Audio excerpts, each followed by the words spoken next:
I mean, Buñuel was a great director. Guy Madden is a great director. There are so many like other surrealists, great directors. Why this guy's work, and not just once? It's not a one-hit wonder.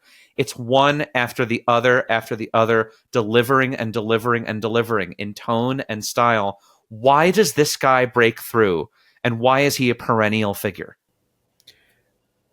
I think firstly, and I'll answer the pragmatic thing first, was there were not many practitioners of surrealism in his day.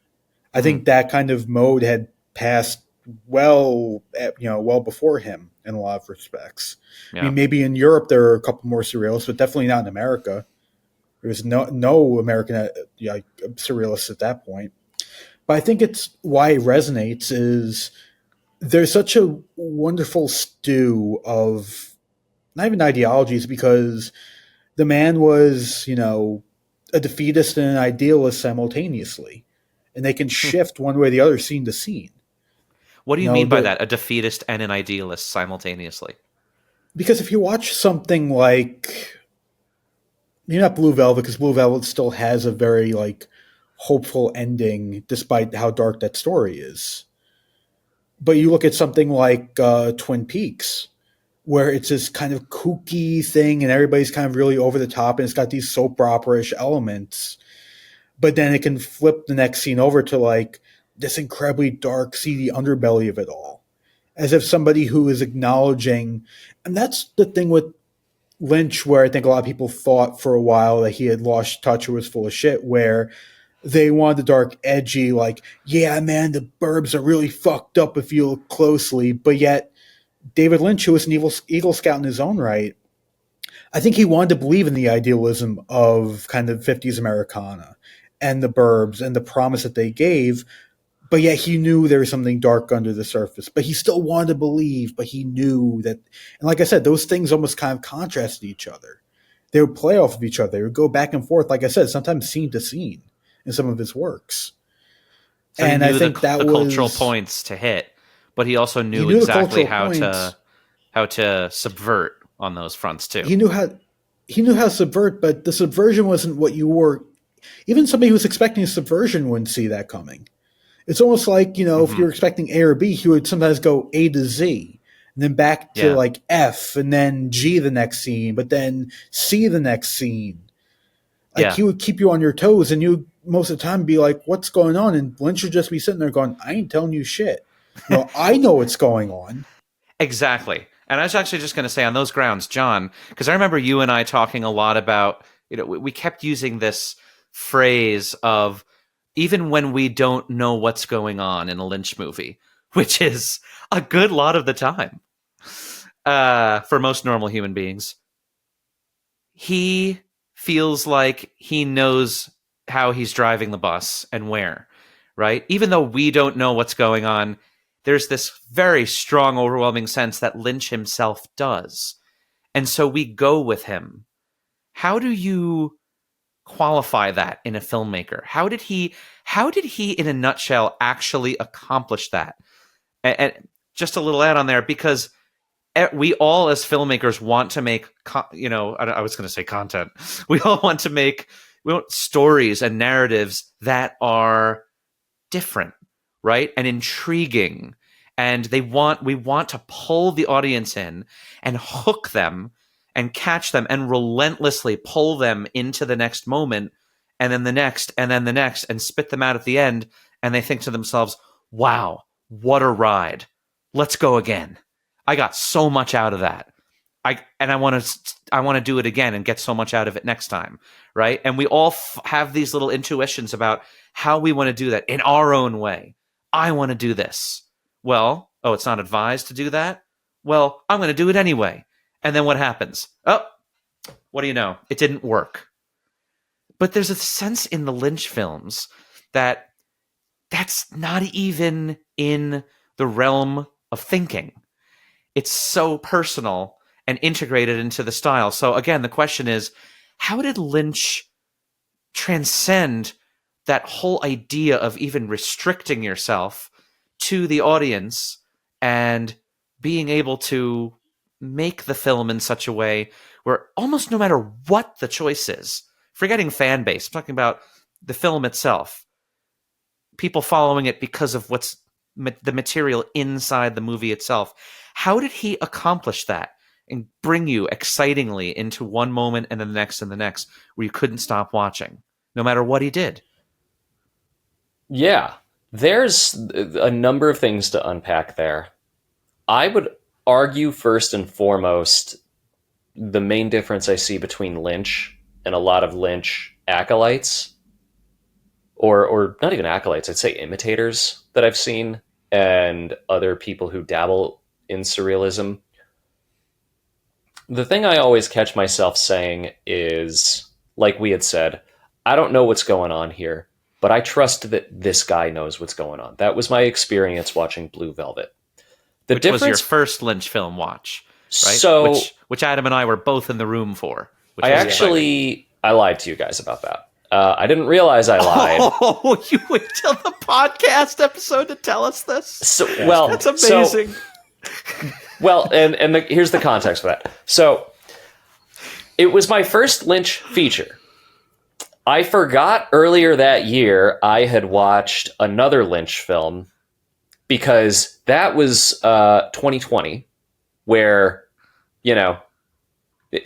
that one thing happened. So I kind of forgot about a couple things I did before, March of 2020. Okay. So what was that first Lynch film? First Lynch film was actually the short film he did in 2017 called What Did Jack Do? And Netflix put it out in 2020. Yeah. So I got to see David Lynch acting and directing, and I remember watching this thinking, I don't know what the fuck is going on here, but it's a man interrogating a monkey over, I think, a murder. And I still haven't decoded it because I haven't seen it since, but if it's on Netflix, I might actually watch it again after this recording. But, I had that experience when I was watching Blue Velvet, which was, I don't know I'm not fully following what's going on here on a deeper level, but I understand at a gut level that the person who made this does. Yeah. And I'm willing to let you take me to where you're going. But when I've seen other films that try to dabble in Lynch as an imitator or something with surrealism, I don't get the same response. I feel like there's something a little more self-centered about it. I feel like there is, at least from a gut response, it feels more inwards. It feels more like this is my art. This is how I'm choosing to do it, and I don't care if you understand it. So does that align at all with what you were saying about his personality of being very, mushy and sentimental and nice and open with his actors? Does that correspond with the personality, so to speak, of the film that you're seeing? Yes, because with Lynch, I think Lynch respects those who watch his films. I think that's a core difference.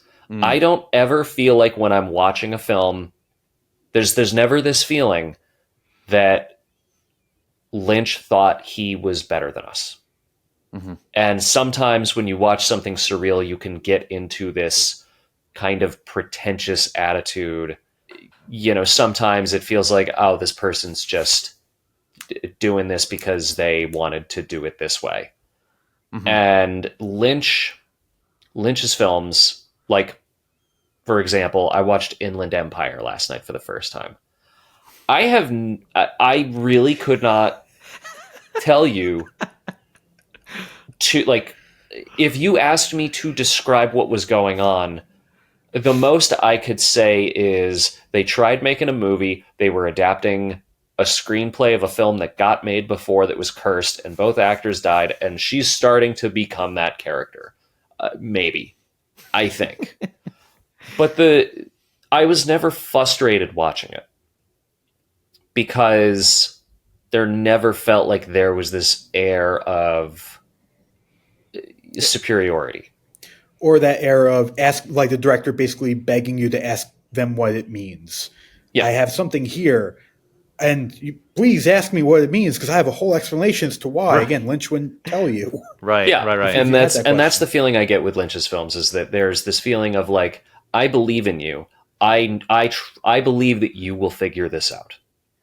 And I think the other thing about Lynch's films that definitely makes him different than other people, Mhm. or other filmmakers rather, is when you look at his arguably his most normal movie, although I haven't seen The Straight Story because I can't like get my hands on it anywhere yet. But when you watch a film like The Elephant Man, it's a very normal film. It's a very straightforward film. It's one of the most beautiful films I have ever seen. Yeah. It is, besides two small sequences, a very traditional Hollywood studio production. Right. And you see the utter humanity and love that this person possesses in this film, and the way that he views humanity, and the way that he views people who are different than the norm. Right. And the other thing about that film is that it's a well-structured film. And when you look at his other films, no matter how outlandish they might appear on the surface, they follow a structure. Yeah. Out of all of Lynch's films that I have seen, there's not one where I feel like, he's just kind of making this up. And then he runs out of time and says, all right, we got to get to the end here. Right. There's narrative momentum. Yeah, there's narrative momentum. There is proof of some kind of structure. Now, I don't think that they all follow a 3-act structure from what I've seen, but I would argue Elephant Man, Blue Velvet, and Wild at Heart, those all follow a 3-act structure. And that is something that makes a film palatable to a person. And all of his films, in some capacity, have there is a general genre element to it. Or if not a genre element, there's something that is consumable to people. Elephant Man is a period drama. Blue Velvet is in some capacity, it's a thriller. Twin Peaks is a police procedural. Mulholland Drive is another sort of thriller in the scope of like that first half being some kind of investigative story. Yeah. Like Wild at Heart was a romance movie. Yeah, Wild at Heart is a romance movie and a road story, like and a road Adam movie. said. Yeah, road story, yeah. And a heist film. Yes. Like these are not out there things. He's taking fairly consumable genres that an audience would want to see and then putting his twist on it. Yeah. And I think that goes a long way with audience goodwill. And he was really smart about that. I think he knew that if you worked within that convention, the audience would get it, Yes. and the audience would be more open to it. Even Dune's a science fiction film. And while Dune is more of a cult classic, like people still like it. Dune is science fiction. Yeah. Yeah. So is Eraserhead. Eraserhead also would fall into science fiction as well, if you want to think about it. Yeah, and from what I've heard, horror. Yeah, Yes. and it's funny because it's also because I've been sitting here contemplating like his relationship to genre. You can argue like he's a very, obviously the 40s, 50s, influences on him. But you can argue he made 3 noir films. Blue Velvet can fall into noir. I think Lost Highway is definitely a noir film. And the argument can be made that Mulholland Drive is also very much a noir film.